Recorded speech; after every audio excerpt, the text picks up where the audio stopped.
the Retro Man again. Thanks for tuning in. Today I'm going to review 4 games for the Atari 2600.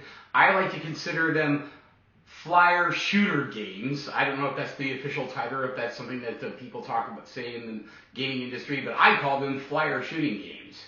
The games I'm going to review are Defender, Chopper Command, Sequest, and Vanguard.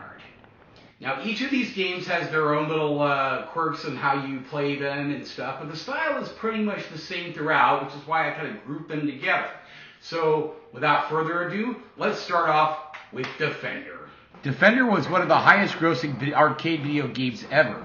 It was developed by Williams Electronics in 1980. Defender was inspired by games such as Space Invaders and Asteroids. It is often listed as one of the best contributions to the video game industry and was praised by critics for its visuals and difficult gameplay. Now, I can't lie to you, Defender is a hard game. Basically, you have to defend your planet against these alien attackers, and every once in a while they go to the surface and capture one of your citizens, and if you don't destroy the UFO before it breaches the top, you have to go in this other arena where you fight these really hard spaceships. As you can see, you can go left or right, as most of these kind of games are, which I call scrolling shooter games.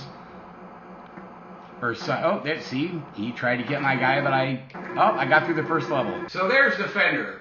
A lot of retro gaming fans know this game. It was very popular in the arcade, and I love playing it on the Atari. It's a lot of fun. The strategy's fun. Hand-eye coordination is very important. Moving around, not to crash into enemies or missiles or lasers or any of that. It's a fun game.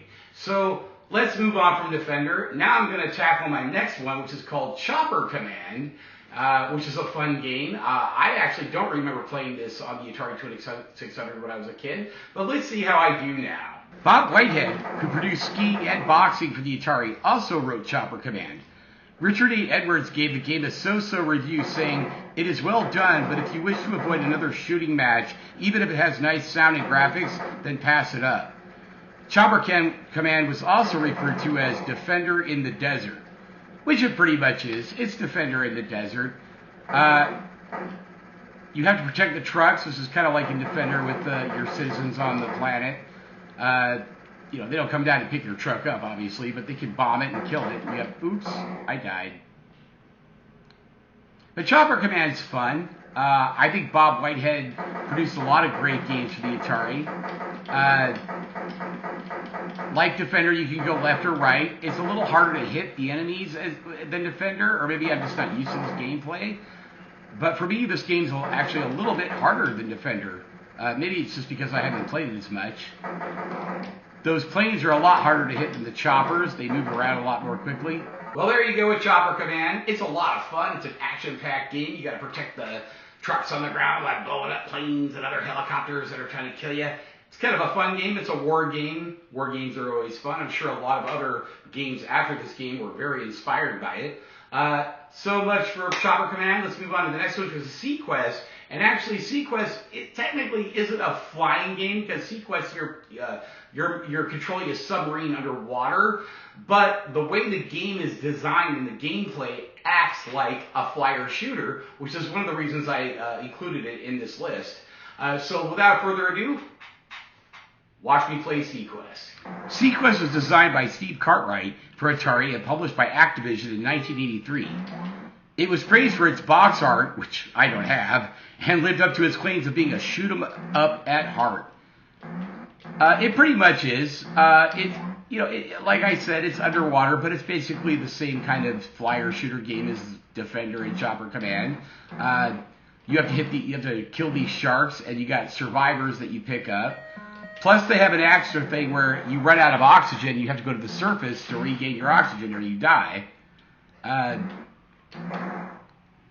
This game actually is a lot of fun, and it gets harder and harder. Like there, I died.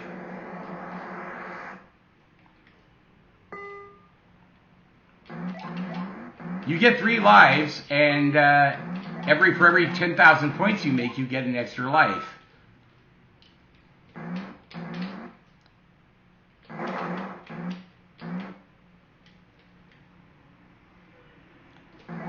As you can see, as the game progresses, it gets a little bit more difficult. More sharks in the water, no more submarines chasing you.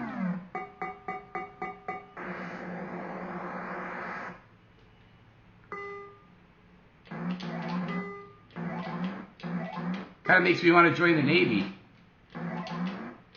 Actually, I think being in the Navy would be a lot harder than this.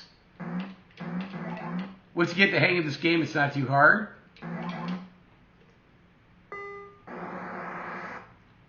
Oops.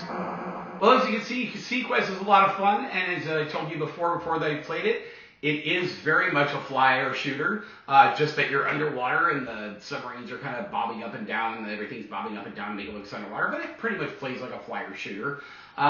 So it's a fun game. I really enjoyed playing it. There was actually a TV show that came out later called Sequest with Roy Scheider, but I won't get into that because this isn't a retro TV video right now. Anyway, on to the next game and the last game, which is Vanguard. Vanguard was developed by Tosi and was released in Japan and Europe in 1981. Cinematronics made the game into arcade cabinets in North America. Atari released a port for the 2600 console in 1982 and the 5200 in 1983. An obscure sequel, Vanguard 2, was released later. It was the top-grossing video game on the arcade charts in December 1981.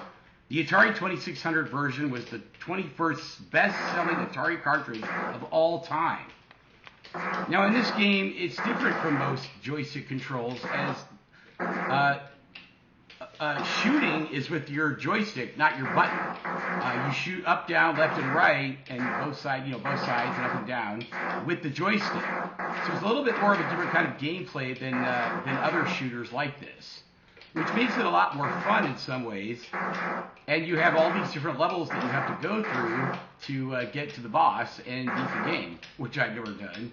So there you go. There's 4 games from the Atari 2600 that are flyer shooters, and they're all a lot of fun and challenging. I encourage any retro gamer to pick these games up if you don't have them already. They're fun to play. Other than that, I really wish you would like this video and subscribe to my channel, and maybe if you have a positive comment to leave about it, I'd appreciate that too. Tune in next time. Actually, you know what? I don't know what I'm going to do next time. So it'll be a surprise. I haven't really pre-thought about this at all in my head. So I might do a Nintendo 64 game next time. Who knows? You'll tune in. Check out my other videos on my channel if you wish. They're a lot of fun. I review a lot of fun old retro games. Anyway, this is the Retro Man signing off.